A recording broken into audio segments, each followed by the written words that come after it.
Bueno, empezamos, bos días, rematado a reunión ordenaria do Consello da Xunta de Galicia. Como sempre, paso a darlles conta dos asuntos máis salientables tratados coa aposta. Continuando o tempo, e creo que con moitos frutos da Xunta de Galicia a prol da formación profesional. Recordo que batemos este ano un novo récord de matriculados, máis de 70.000 alumnos, máis de 71.000. Vimos do ano 2010, donde había menos de 35.000 e agora estamos en máis de 71.000. E, ademais, cunhas taxas de inserción laboral na FP non dual, na FP xeral, 85% e prácticamente 100% na formación profesional dual. Non podemos conformarnos, hai que seguir con esta revolución silenciosa. E, polo tanto, hoxe aprobamos o novo decreto que vai regular a formación profesional en Galicia.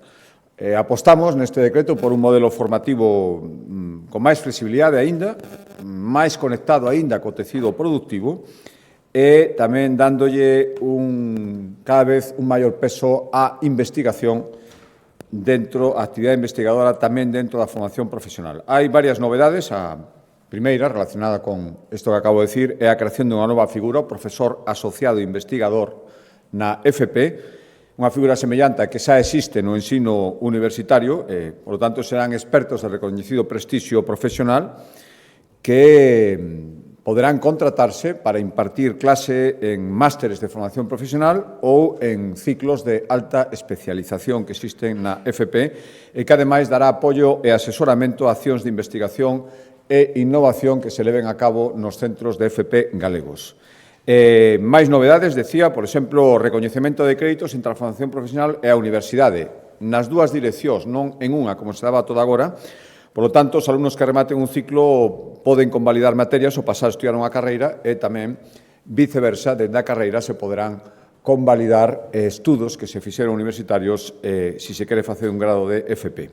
Tamén a posibilidade de cursar dobres titulacións internacionais, que, por lo tanto, terían validez en máis dun país, ou combinar materias que se impartan aquí en Galicia e tamén noutros países, é dicir, ou dobres titulacións ou ben materias concretas dentro dunha titulación, combinalas e que haxe unha convalidación automática. Tamén imos impulsar a colaboración público-privada, máis prácticas para estudiantes, máis estadías do profesorado en empresas e isto se engade ás novidades que ahora se recollen no decreto que xa se estaban implantando na práctica nos últimos cursos, por exemplo, máis horas de idiomas estranxeiros, especialmente inglés, nos ciclos, incremento do tempo das prácticas laborais e implantación de novos módulos en función da demanda do mercado laboral.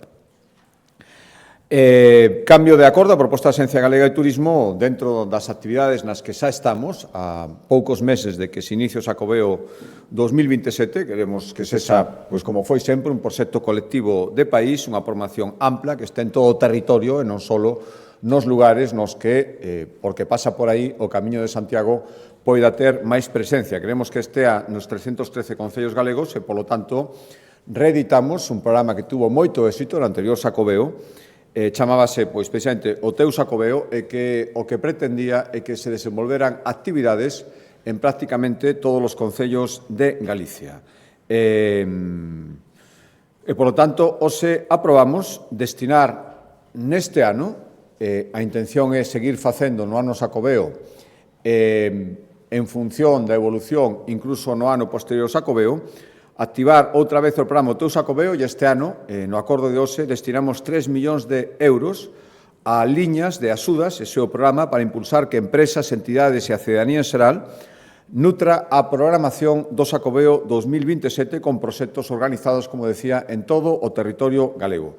Poderán recibir, son pequenos proxectos, ata 25.000 euros por cada un, pois irán para mostras, publicacións, obradoiros, espectáculos de todo tipo, festivais, actividades deportivas, encontros culturais, todo aquilo que, relacionado co Xacobeo, sirva para facer unha programación, como decía, ampla. E, por tanto, seguimos avanzando na programación e esperamos, volvo a dicilo unha vez máis, que dunha vez por todas, e xa estamos no mes de marzo, o Goberno Central active os beneficios fiscais para que se poidan empezar a programar patrocinios. A día de hoxe siguen sin activarse.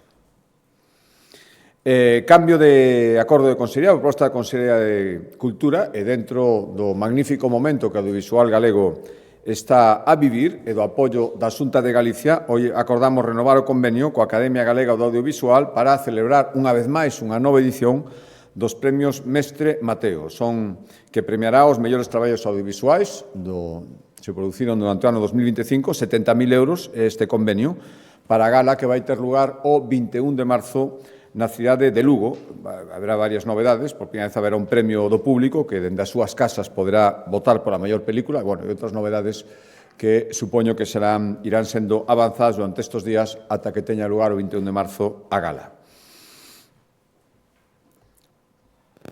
Cambio de acordo, a proposta da Consellería de Medio Ambiente, hoxe aprobamos destinar 6,2 millóns de euros a seguir mellorando a recollida selectiva de residuos nos concellos galegos. Cal é o obxectivo? Pois, como decía, seguir mellorando esta xestión, sobre todo en municipios pequenos, sobre todo en cascos históricos dos municipios que os teñan, e tamén en lugares onde puntualmente se poida producir unha gran afluencia de xente, eventos deportivos, culturais, concertos.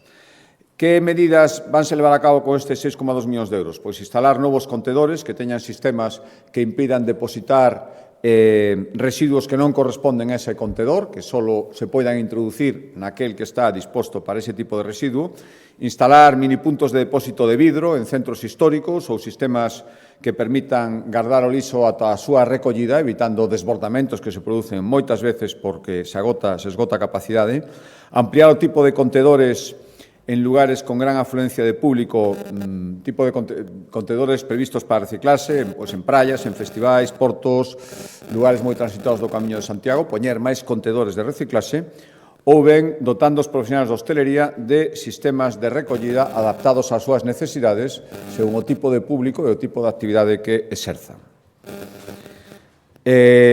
Outro acordo, tamén a proposta da Consellería de Medio Ambiente, ten que ver co verquido de finais do ano 23 do buque Tocanao. Recordarán que no seu momento a Xunta de Galicia tivo uns gastos importantes, 2,3 millóns de euros, na limpeza de praias, nas medidas de prevención, nas análisis que houbo que facer sobre o material. Solicitamos en varias ocasións ao Goberno Central que tenga as competencias en materia de loita contra a contaminación mariña, que reclamara estes gastos a quen orixinou este vertido, estes gastos que se ocasionaron, cando menos a Xunta de Galicia, xa reclamar os seus ou non, xa é a súa decisión, e como ata agora nada se fixo nese sentido, acordamos recorrer a Xustiza para que o Goberno Central inicie o procedimento de exixencia de responsabilidade, xa que non houbo maneira de que fixera voluntariamente, e se poidan recuperar eses gastos nos que incurriu a Xunta de Galicia no ano 2023. E, ademais, primeiro, unha cantidade importante que, ademais, creemos que é necesario porque, de cara a futuros incidentes que ya non se produzan neste tipo no futuro, xa quedaría sentada unha xurisprudencia e unha práctica de indemnizar os gastos nos que se tuvera incurrido. Cambio de Consellería de Infraestructuras. Hoxe seguimos dentro do Plan de Sendas de Galicia. Queremos facer neste novo plan que está agora executando de 120 km máis de rutas peonís que se engadan ás que xa existen. Hoxe aprobamos o trazado definitivo para executar unha senda en paralelo a PO 313, a su paso polo Concello de Marín, 712.000 euros, un kilómetro, para unir en unha continuidade do que xa hai a zona de Cadro e de Cadrelo. Unha vez aprobado o trazado definitivo, o que faremos agora é, nun posterior acordo, licitar as obras.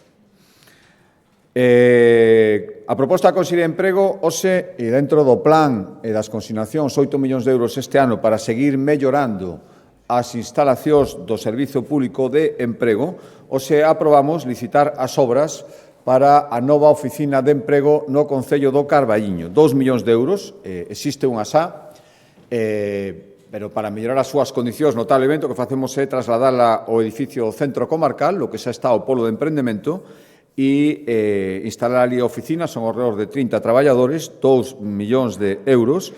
Unha vez adxudicadas as obras, o prazo de execución será de 12 meses e, polo tanto, esperamos ter a lista ao redor do verán do ano que ven, do ano 27. Sector primario, con o cambio de acordo, a Consellería de Medio Rural seguimos axudando a nosa viticultura, a todas as DOs e os adegueiros, e a toda a rede económica que funciona en torno ao viño en Galicia, e hoxe o acordo de hoxe dentro do plan son son ao redor de 12 millóns de euros o ano os que destinamos a todo o que é a viticultura en Galicia. O acordo de hoxe, dentro dos 12 millóns, serían 4 para axudas para a reconversión de viñedos. Foi o que acordamos hoxe, para que os produtores adapten as súas explotacións ás demandas cambiantes do mercado. Por lo tanto, para plantar variedades autóctonas, sustituir as cepas por especies máis resistentes a todos os fenómenos climáticos ou facer producións, elexir uvas que neste momento poidan ter millores perspectivas respecto á súa saída comercial. Cambio de acordo, a proposta da Consellería de Economía nun acordo, un balance moi oportuno nestes momentos, despois de poñer en marcha as axudas da Xunta de Galicia baixo paraguas do Plan Renova o teu vehículo.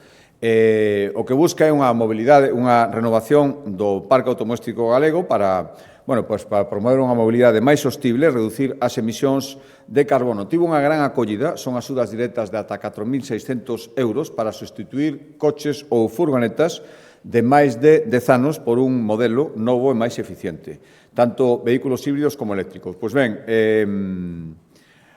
a edición deste ano abriu o seu período de solitude o 22 de xaneiro e en apenas 3 semanas, 3,5 millóns de euros, esgotouse o crédito. Isto, é unha moi boa nova, vendo ademais como está a perspectiva a nivel nacional respecto á venda de vehículos. Podo decir, este balanzo incluía entre os seus datos que as matriculacións supoñen que Galicia foi a comunidade de España na que máis creceu a venda de coches. Nestes primeiros meses, no que levamos de 2026, as matriculacións creceron un 24% con respecto ás que houbera no mesmo período, no primeiro bimestre do ano 2025. Este 24% son 5 veces máis do que medraron as matriculacións a nivel nacional. A nivel nacional non chega un 5%, en Galicia superamos o 24% de novas matriculacións nos 2 primeiros meses de 2026. Aparte de todo o que supone do punto de vista económico, mover o mercado, renovación do parque, ao final tamén hai consecuencias, un dos obxectivos de estas axudas de 3,5 millóns para o medio ambiente, redúcense, lóxicamente, as emisións de CO2, recordo, vehículos híbridos ou eléctricos puros, a equivalencia que se fai sempre, solo aos vehículos que se poden comprar con estas axudas xa esgotadas equivale a plantar 45.000 árbores e, desde logo, tamén nos petos da xente moito máis coas alzas que estamos vendo dos combustibles. A estimación, probablemente o gallano, pero se sigue subindo o combustible ainda sería máis, vai permitir aforrar 350.000 litros de gasóleo o ano con estes vehículos comprados con estas axudas. Cambio de acordo, a proposta da Consellería de Facenda e dentro das axudas da Xunta de Galicia os concellos, especialmente aqueles máis pequenos, que son os que teñen máis dificultades para facer fronte aos seus gastos de cobertura de servicios básicos, aparte de, por exemplo, o acordo respecto do SAF, todas as convocatorias de subvención, está un recurso moi importante para os concellos, que é o Fondo de Cooperación Local, que é esa transferencia incondicionada que a Xunta de Galicia fai dunha porcentaxe dos impostos que recauda no territorio galego. Somos a segunda comunidade autónoma na que os municipios participan nunha porcentaxe máis alta da recaudación tributaria da propia comunidade autónoma. A segunda comunidade autónoma. O Fondo de Cooperación Local, por darles algún dato máis, aumentou un 57% dende o ano 2009, ora está en 187 millóns, que é case un incremento do 12% respecto do ano pasado, e o que acordamos hoxe foi incrementar estas cantidades coa liquidación, sempre se fai a un ano vista, máis ou menos, respecto da data que se refire. Acabamos de fixose a liquidación do orzamento do ano 2024, xa dos impostos recaudados, e iso engade 10 millóns de euros máis no Fondo de Cooperación Local, que foi o que hoxe acordamos destinar aos concellos. 10 millóns de euros, o último pago correspondente ao Fondo de Cooperación Local do ano 2024, unha vez feita a liquidación definitiva do que recaudou a Xunta de Galicia.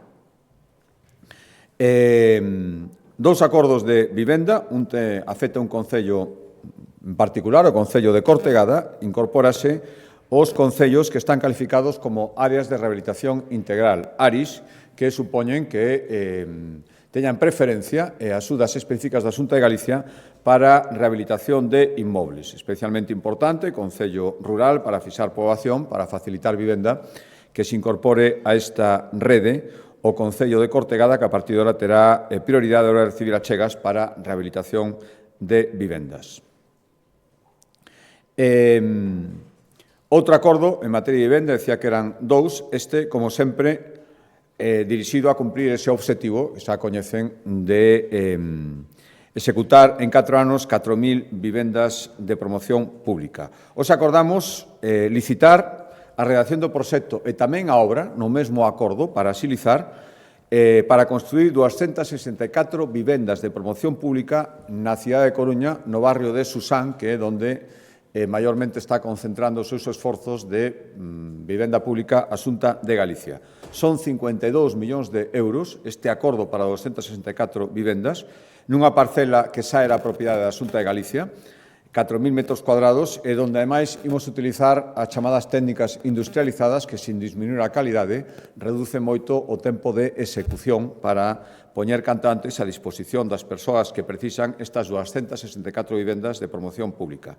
Con este acordo de hoxe, o investimento da Xunta de Galicia na cidade de Coruña en vivenda pública supera 200 millóns de euros, 632 con este acordo no barrio de Susán, onde concentramos, como decía, a maior parte dos esforzos, 168 no campus del Viña, dirixidos especificamente a xente moza, e 150 alosamentos compartidos tamén no campus de El Viña.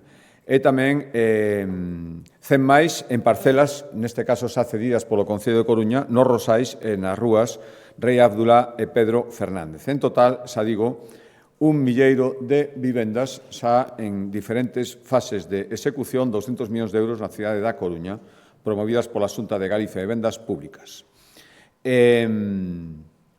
Cambio de acordo, a proposta da Consellería de Sanidade, recordarán que hai tempo trouxemos un acordo para declarar zonas farmacéuticas especiais, que eran aquelas onde a viabilidade económica da farmacia estaba especialmente comprometida por estar en zonas con baixa demanda, pouca población, dificultades para incluso prestar as quendas de garda. Son 29 en toda Galicia e o que decidimos, de acordo cos colexios farmacéuticos de Galicia, delimitar estas zonas e darlles un tratamento especial dende o punto de vista das axudas públicas. Hoxe tomamos o primeiro acordo neste sentido para garantir a viabilidade das boticas que se atopen nas declaradas, como decía, zonas farmacéuticas especiais. Van ser axudas que poden ser ata 18.000 euros para facer fronte aos gastos correntes que poidan ter, alugueiro, enerxía, impostos, ou para contratar persoal que é necesario e imprescindible para poder rotar e poder garantir as gardas durante todo o ano e, bueno, tamén nos períodos de vacacións, que a farmacia, efectivamente, exista, siga funcionando e cumpra coa súa función. Por lo tanto, habilitamos estas axudas da Xunta de Galicia para estas farmacias situadas en zonas farmacéuticas especiais, digo, para garantir a súa permanencia como servicio esencial que son.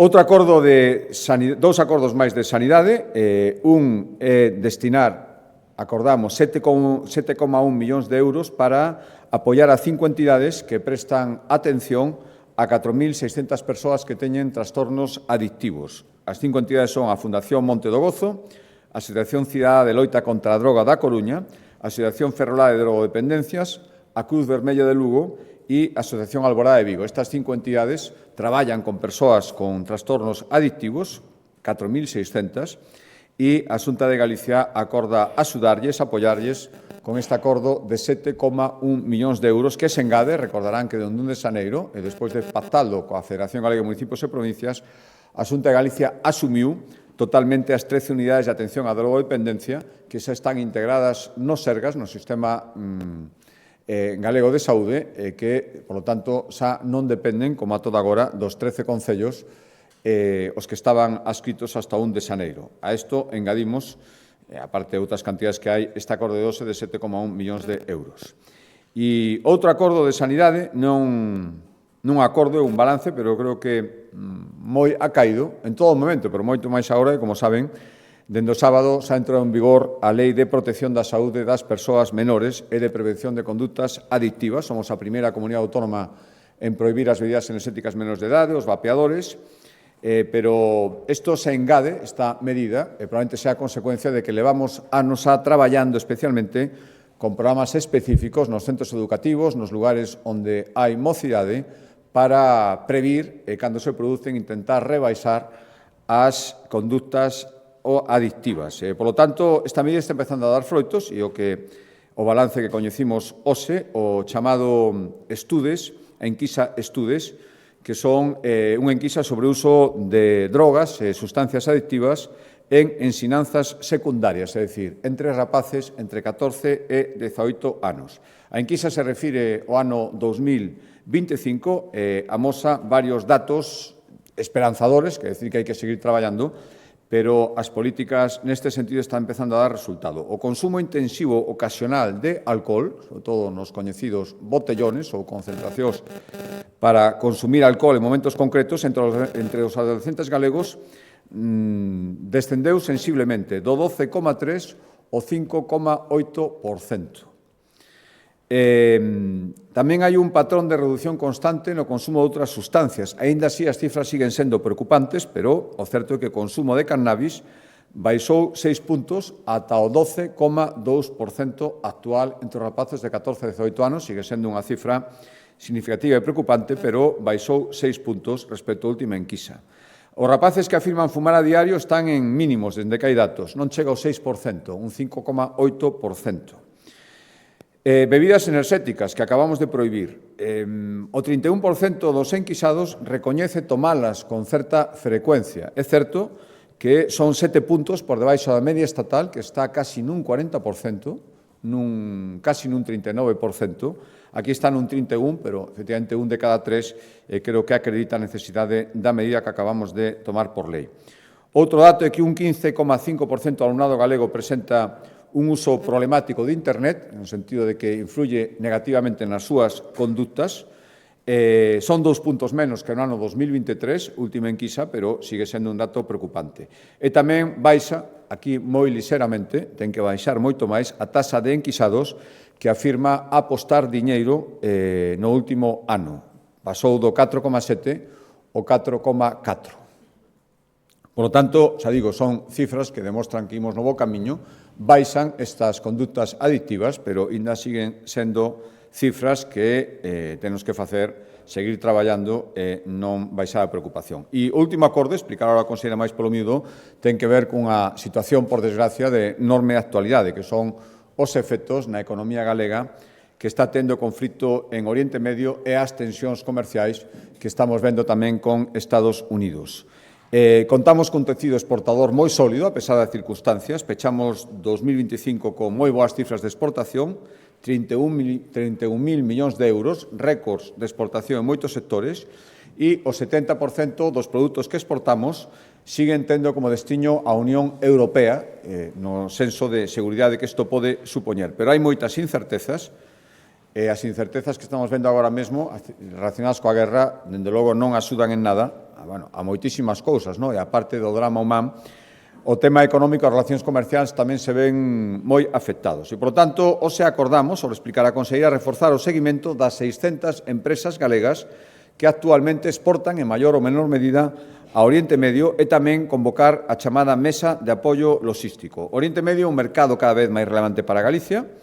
Nos últimos anos duplicouse, casi triplicouse as exportacións a estes países e, ademais, todo isto, moitas consecuencias que todos temos na cabeza, pero creo que unha das máis salientables é que aínda é máis acuciante chegar canto antes á autonomía enerxética. Galicia ten enormes posibilidades por nosos recursos naturais e, por lo tanto, tamén é importante agora, canto menor dependencia, cando se producen este tipo de acontecimentos, canto menor dependencia en canto ás fontes de enerxía para o funcionamento da industria, moitísimo millor. O noso objetivo, de logo, somos unha comunidade autónoma, lógicamente o Goberno Central ten moitísimo que decir, pero todo o que podamos facer para protexer do xeito máis eficaz posible as nosas empresas exportadoras das repercusións económicas da situación actual mundial, faremos todo o que está na nosa man e agora vai nos explicar a conselleira.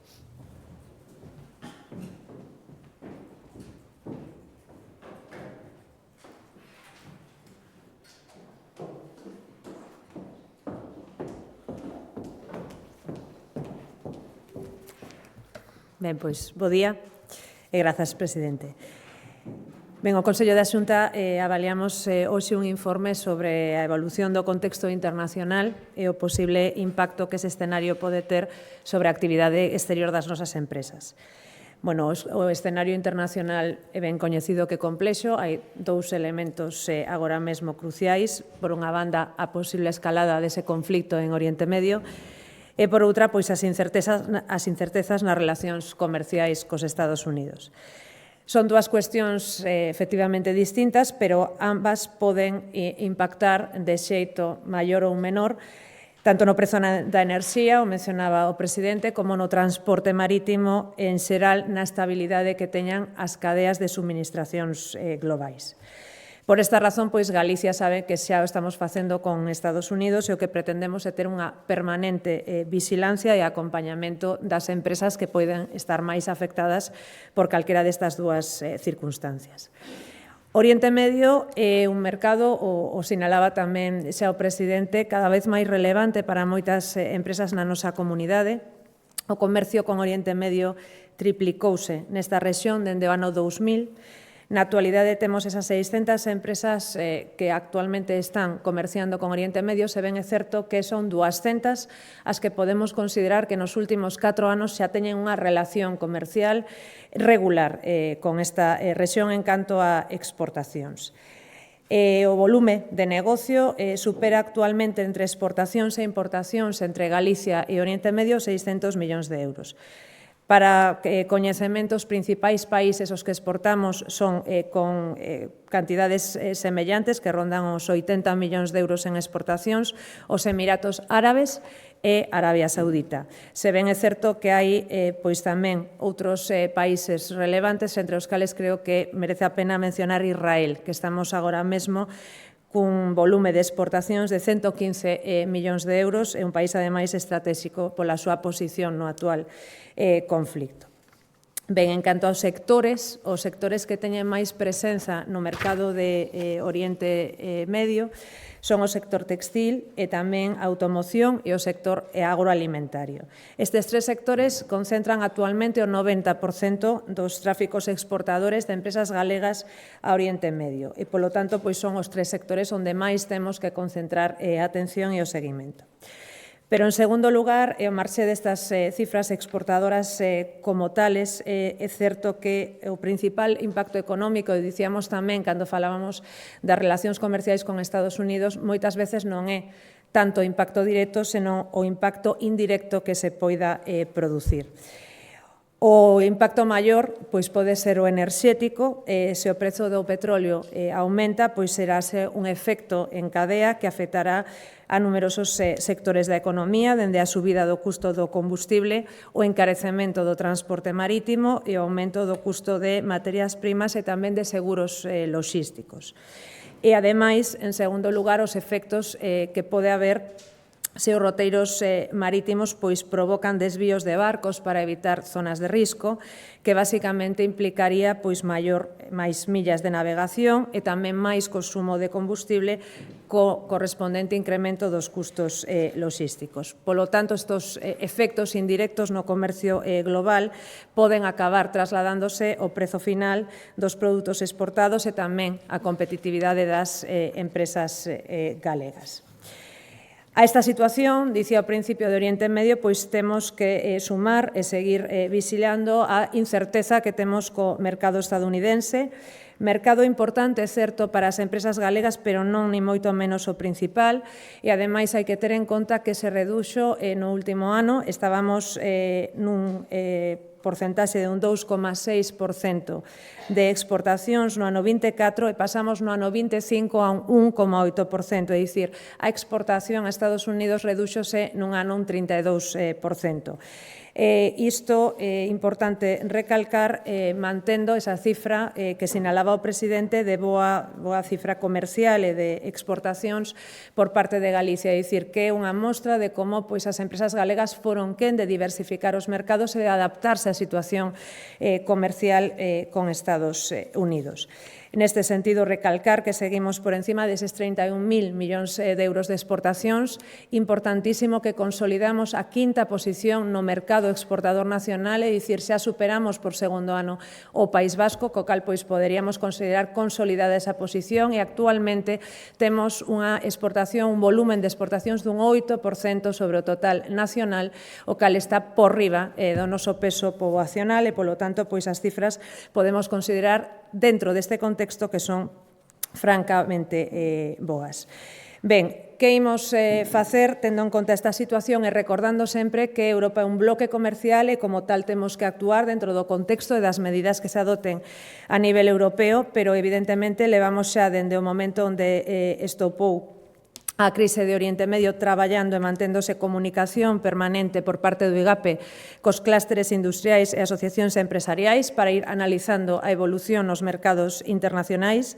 E, por suposto, tamén estamos en contacto continuo coa antena que ten o IGAPE en Dubai, que permite coñecer tamén de primeira man a situación e evolución que se está dando en toda esta rexión.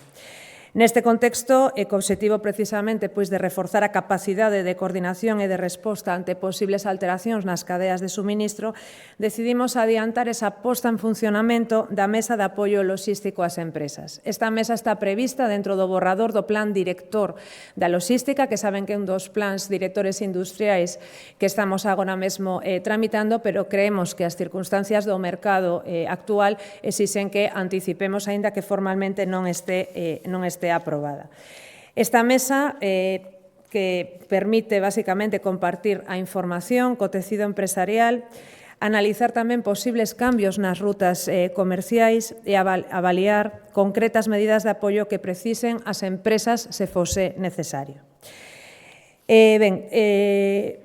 Pouco máis, estamos ante ese escenario, un escenario que, sen dúbida, require moitísima prudencia e moitísimo seguimento, pero eu tamén quero reforzar a idea da confianza na capacidade que teñen as empresas galegas e que veñen demostrando ante distintas crisis desta índole en outros escenarios. E a prioridade coa que traballa a Xunta é, evidentemente, coñecer de primeira man e acompañar as empresas neste contexto, buscando, na medida do posible, a diversificación dos mercados internacionais e dos destinos internacionais, optimizar tamén a logística e as cadeas de suministro, que é fundamental, e apostar, como sempre, por esa diferenciación, ese valor engadido e a innovación que teñen os produtos galegos, reforzando sempre o apoio institucional, a internacionalización e a diplomacia económica en liña co que faga, por suposto, o Goberno de España e co que faga o bloque comercial da Unión Europea. E máis nada.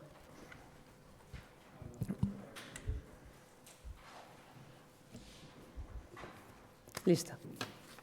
Pois moitas grazas.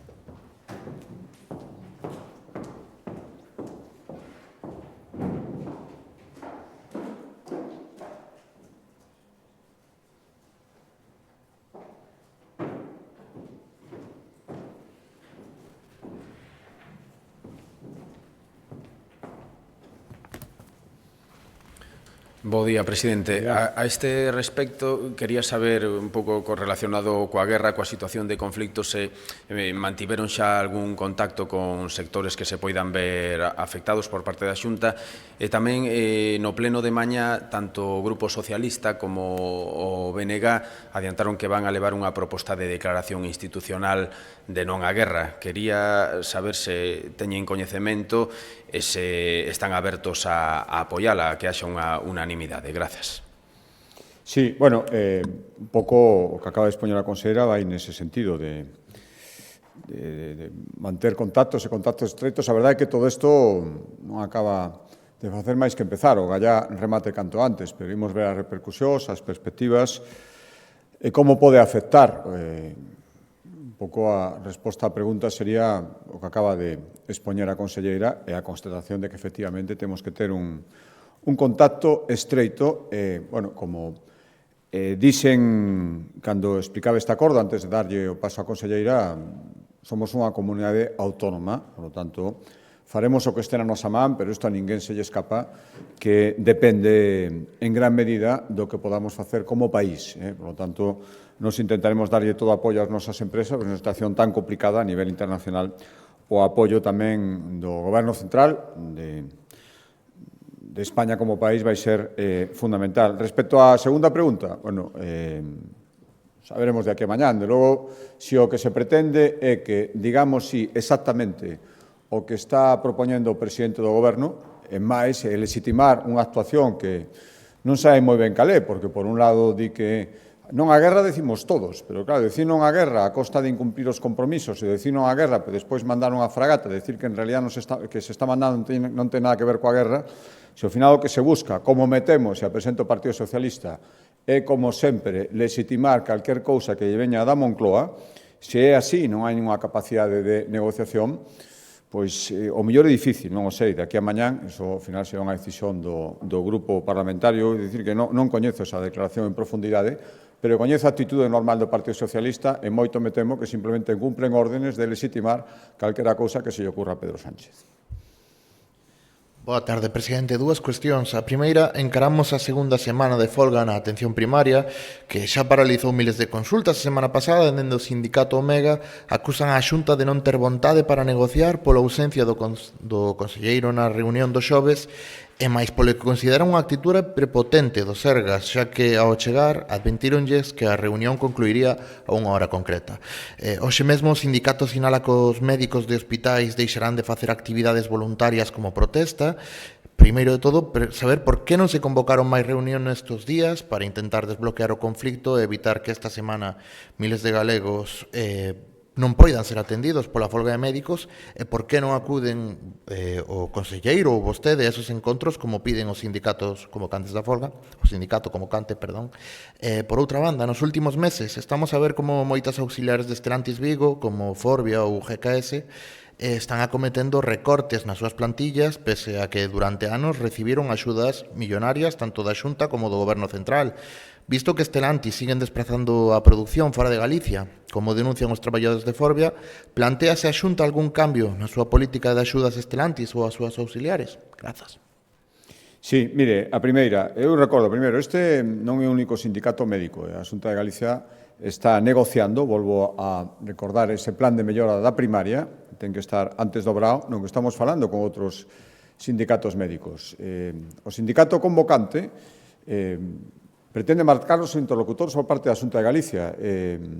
Só llevaren o conselleiro ou eu mesmo. Eu digo que, primeiro, non llevamos a decir cousas diferentes e, segundo, a Xunta de Galicia ten os seus órganos de negociación como temos con todas as forzas sindicais. Ás veces chegamos a acordos e ás veces non. Moitas máis veces, afortunadamente, chegamos a acordos a través dos órganos de representación da Xunta de Galicia neste tipo de discusións. Por lo tanto, cando un sindicato empeza a decir que non lle valen outros interlocutores que os que les designen, na miña opinión, o que ten é bastantes poucas ganas de negociar, ou polo menos eso se pode intuir.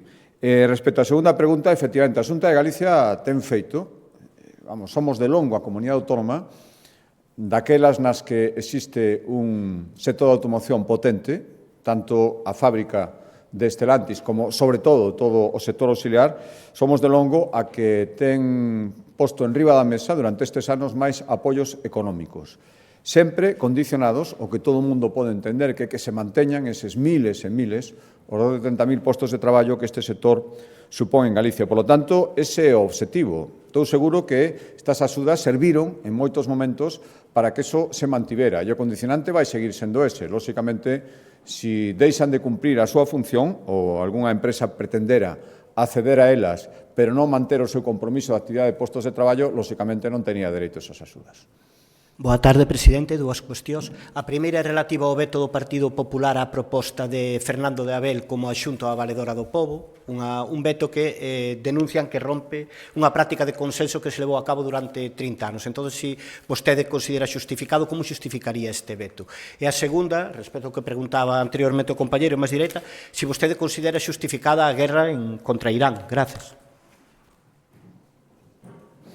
Sí, a primeira, mire, precisamente, permítame que colla a formulación da súa pregunta. Isto é unha cuestión de consenso. Consensuamos o nomamento da valedora e, polo tanto, debe ser consensuado tamén o nomamento do vicevaledor ou vicevaledora. Por tanto, a decisión de presentalo, como pasou no rexistro sin ningún coñecemento previo, creo que non há boa mostra de querer consensuar nada.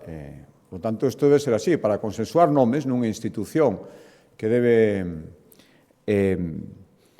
significarse por moitas cousas, pero pola imparcialidade dos seus máximos responsables máis que por ninguna outra cousa. E, por lo tanto, isto é o que pretendemos e isto é o que debería entender, comprendo que o Bloque pense que pode impoñer a súa vontade, simplemente dar un nome ten que ser aceptado, pois o consenso consiste en dar un nome que poda ser consensuado e iso significa unha persoa con antecedentes de imparcialidade, como fixemos nos propoñendo a valedora. Respecto á segunda pregunta, mire, eu dicía antes, non a guerra decimos todos, por suposto. Ningún queremos a guerra, por moitísimas razóns humanitarias as primeiras, pola xente que está morrendo, pola xente que pode morrer, polas repercusións económicas, pola repercusión na vida diaria de tantas empresas e de tantas persoas ao final que traballan nesas empresas. Pero España forma parte dunha serie de alianzas e creo que de nada sirve intentar mandar eslogans como fai Pedro Sánchez e ao mesmo tempo por detrás estar facendo o que por diante di que non fai, e ademais ter en conta as consecuencias. E, dende logo, a mí non me vale sacralizar unha parte, decir que unha parte boa e outra parte mala. Creo que as dúas partes teñen moitas cousas malas e, sinceramente, que Irán nos felicite pola nosa postura, con todo o que supoñía de restricción ás liberdades do goberno de Irán, non creo que ese é un bo síntoma. Bos días, presidente. Unas preguntas sobre a prohibición de bebidas enerxéticas a menores. Non sei se recibiron alguna queixa do sector do vending por esta medida, se teñen previsto algún tipo de compensación ou de medida para se houve queixas. E logo preguntaré se teñen pensado aceptar algún tipo de sistema de verificación de idade das máquinas. Gracias. Bueno, a prohibición que agora afecta aos vapeadores e as bebidas enerxéticas xa se estableceu hai tempo respecto as bebidas alcohólicas, o tabaco e, polo tanto, os suministradores son os que teñen que garantir o cumprimento da lei. Eu comprendo que, cando se toman este tipo de medidas, teñen repercusións, pero hai un interese xeral que a saúde pública, sobre todo da xente máis moza, e iso que nos move a esta lei. E, polo tanto, os suministradores, as máquinas de vending, quen sexa, ten que establecer os seus mecanismos para garantir que a lei se cumple. Retomo o asunto de Irán para preguntarlle a que se debe este seguidismo que fai o PP da postura de Estados Unidos e da figura de Trump. Considera que é Trump un político fiable o que seguir? Por outra parte, quero lle preguntar, porque a Xustiza acaba de confirmar que os traballadores dos medios públicos galegos levan denunciando bastantes anos, que hai represalias cando hai unha postura crítica cos enfoques das informacións que se fan nos medios públicos. Como valora vostede isto e como cree que deixa o escenario esta sentencia? Sobre unha cuestión do Consello, fala de que van recorrer á Xustiza polo tema dos gastos da limpeza do Toconao.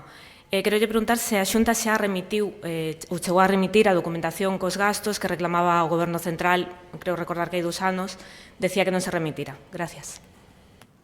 Mire, eu creo que xa me manifestei no Consello anterior sobre, por exemplo, cando Trump amenazou a España, non me gustou nada, me parece unha bravuconada, e creo que non ten ningún dereito a amenazar así un país soberano. Por lo tanto, a mí hai moitas cosas de Trump que non me gustan, pero dito isto, volvo a decir que formamos parte de alianzas e respecto ao resto de consideracións que vostede facía, non creo en absoluto que se estea facendo seguidismo de Trump dentro do meu partido. Se está mantendo unha postura lóxica e a que creo que hai que manter neste momento. Insisto, non a guerra, decimos todos, pero a responsabilidade tamén exixe non decir unha cosa e facer o contrario, como está facendo Pedro Sánchez. Respecto á segunda pregunta, é unha sentencia judicial respecto a unha compañía e a valoración que vou facer na que a Xunta de Galicia non ten no seu día a día ningún tipo de responsabilidade, por lo tanto, calquera valoración dese tipo remítome o que poida facer a compañía ou a opinión que poida ter cada un. E non sei se había outra pregunta máis. Sí, respecto, os intentamos dende o principio, se tomamos esta resolución é porque non somos capaces de que se indemnicen estes danos, lóxicamente, por tanto, claro que se coñecen esa valoración, pero non hai ningún problema, volveremos a mandalo ás veces que faga falta, ao final é unha cuestión de vontade, e creo que de inteligencia e de protección colectiva, para que isto primeiro non volva a pasar, porque os buques que vayan con estas cargas saben que primeiro teñen que extremar as precaucións para que isto non suceda, e se suceda que ten que ter unhas consecuencias, ao final orixinan unhos gastos.